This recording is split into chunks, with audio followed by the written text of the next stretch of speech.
As some of you guys may know, the rears on the GTR right now are absolutely bald. You can't really see from any of this, but they are. If I get down low here.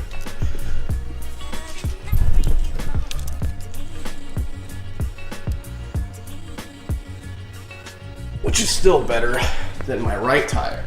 Now the fronts are actually in almost perfect condition. They're basically brand new, so I'm not worrying about the fronts, but the rears. The rears are NT05Rs, and the fronts are NT555Rs. Now I've run the R888s for basically just about every car I've ever owned because of how good they perform and how well they do in the dry. That's one thing that I've heard a lot of people talk about the NT05Rs, is that they just don't do anything in the rain. And I'm not trying to hook in the rain. I'm not trying to do from a dig racing in the rain. But I am looking for something a little bit more safe. And I've heard absolutely horror stories when it comes to the NT05Rs in the rain. The NT555Rs, not as much, but the NT05R, which essentially are just a street legal DOT approved drag radial. I guess when you really look at the tread pattern, there isn't much of it. Now since I have an all-wheel drive car now, I'm not super worried about the whole like wet rain type of deal. But it's still something I'm gonna keep an eye on, and I'm gonna give you guys a report on in a couple of months and let you know how I like them. I rode with my bald ass tires for a long time, in the rain sometimes too, and I didn't have any issues, but those were low speeds. And if you guys aren't familiar with GTRs, they have an all-wheel drive system, obviously, but you can't get the tire sizes too far off, otherwise the all-wheel drive and traction control system hates itself. It'll burn out your clutch, it'll break some shit. I'm only really allowed 4/5 of an inch difference between the two tires. This is a lot of math and it means nothing to you guys, but essentially, just by replacing the rears and keeping the fronts, I'm totally fine. A lot of people were concerned about that. Moving on, because today we're gonna be doing the first mod to the GTR. This is a magnet. It's nothing performance-wise. The magnet goes somewhere under your dashboard. Now, Dan, why would you need a little magnet underneath your dashboard? I'm glad you asked. I'm gonna install it real quick and then I'll tell you. So it's hard for me to install a magnet while recording, but there it is. Maybe this will make sense in a second.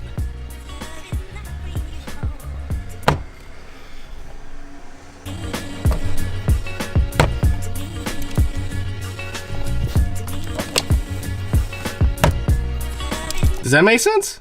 The problem is that in the GTR, there's virtually no room to keep this fucking thing, right? See, one of the biggest problems about the car is that there's nowhere to keep a gun in here.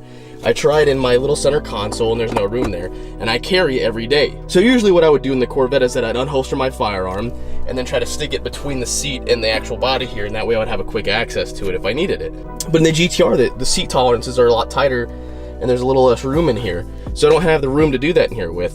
So thankfully for my birthday, my mom got me this little magnet right here that sticks on the inside of here. So that way when I get in my car and I unholster, I can just stick it up there and I still have quick access to it if I need it. Matter of fact, probably quicker than the Corvette was. Pretty neat. Actually, this seems to be a little bit better of a place. I need to get some like double-sided soft padding though, so it keeps the barrel and this from rubbing up against the center console, but that's a better place for it. I can still reach down and grab it really quick. Neat. Now that that's done and out of the way, I've got one more thing before we load up these tires and get on the road. Just need to figure out where to put this flag. I wish I'd got one of these for the Corvette.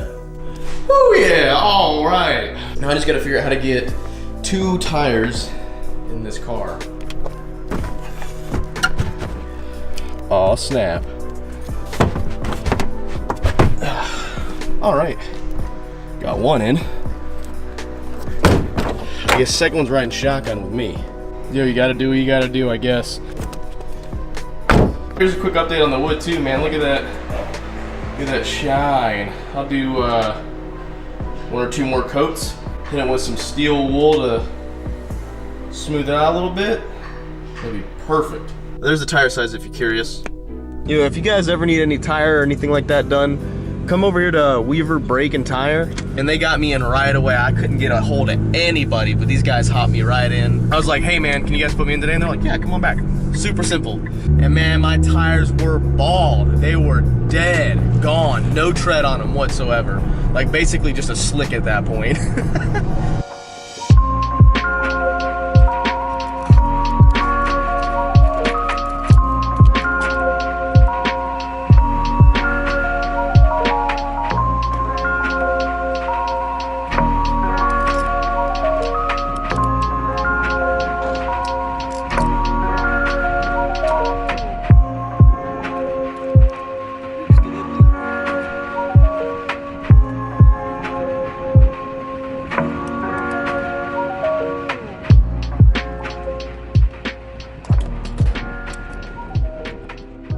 So I'm still new to this whole E85 thing. This GTR has a flex fuel kit on it, which means that you can essentially go from 93 to E85 and it'll automatically pull timing from it, from what I understand. I think something like that. At least from the way I was told. So it'll automatically, based on whatever percentage of ethanol you're running. Moped's just trying his best, man. Just trying his best.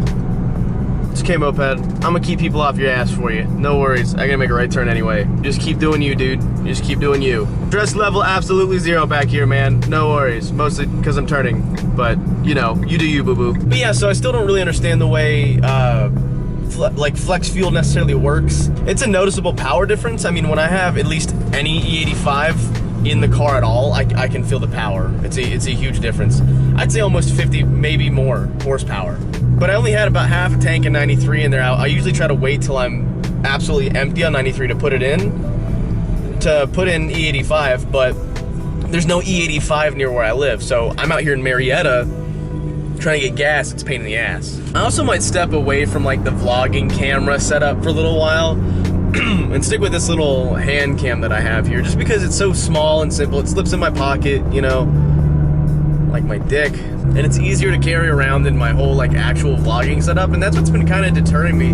I've had so much cool content to film lately, and I've just been like kind of like half-assedly not wanting to do it because how aggravating it is to throw like a big full-size camera in someone's face, and like if you're like with your friends and whatnot, but like something, I know it sounds ridiculous, but like just simple as like a small camera like this changes the way people act entirely, and I don't want people to feel pressured if they're like around me and I'm vlogging. It's like if I have my like huge camera set up, people are like, whoa, all right, it's getting serious, but you have something small like this little action camera that I'm using right now, and things are a lot more casual, and people are cooler with it.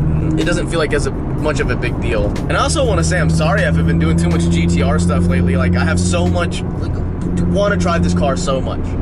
I absolutely love to drive this car. And I know this is like a motorcycle channel mostly, like, but it's so much fun. So many plans for it. I know today wasn't exactly a performance mod type of day. We're gonna do like a custom tan, and I think I've talked about this before in another video, especially recently. I've been talking about doing like the Starlit headliner, which I think would be absolutely fucking epic. And I'm not sure what my next step is as far as performance mods, because I don't know where this car is at. Like for me, I know everything about Chevrolet engines, so I know that cam, ported heads, pistons and rods if you want to make some serious big boy power, a supercharger, a turbocharger. In a quarter, continue straight onto McLand Road. Okay. Why? Where's the pause button? There's so many buttons. I don't know where the pause is. Straight onto McLand Road. Pause. There's no pause button on here. So I want to do like the custom interior and shit like that, but I don't know where I am performance-wise and what else I can do to this car to make it faster. I mean, I know there's a million different things you can do to make the cars hella fast, like, but I want to know where I am and what my next step is. So I think my buddy Justin has a friend of his that knows all about GTRs and stuff like that. So one day when I get a little bit more free time, I'm gonna take the car to that guy, and he's gonna run through the car and make sure everything looks good, and kind of tell me what my next step is from where I'm at now.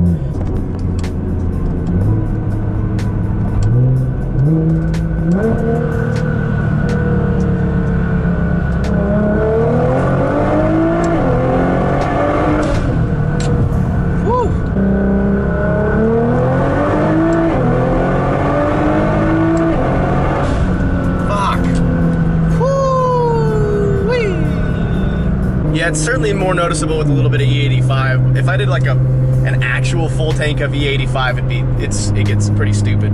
Now what I am gonna do is I am gonna drop the pressure a wee bit in the GTR, actually. Just to make sure that there's no issues with the front tire being slightly more worn than the rear. I'm gonna drop the PSI in the rear to about 27, 28, somewhere around there. Left side is 28. That's the right side measuring at right now. Over 30. Dropped them down to about... Dropped them down to 28. Fronts are a little over 31, which means that the rear will run a little bit lower, which is what I wanted, with, especially with radials anyway. You kind of want them a little bit lower so they'll hook a little bit better.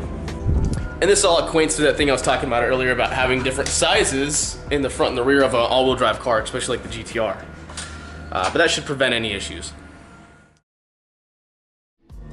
Backwoods packages, litter tabletops, gone off that shit, my eyes lower than your stable stock. I get stoned and I'm dope, I made a rock. You feeling stagnant when that boat tips, I made it rock. I used to play Sega Saturn and shit, and now I smoke a lot of weed and it ain't mattered a bit.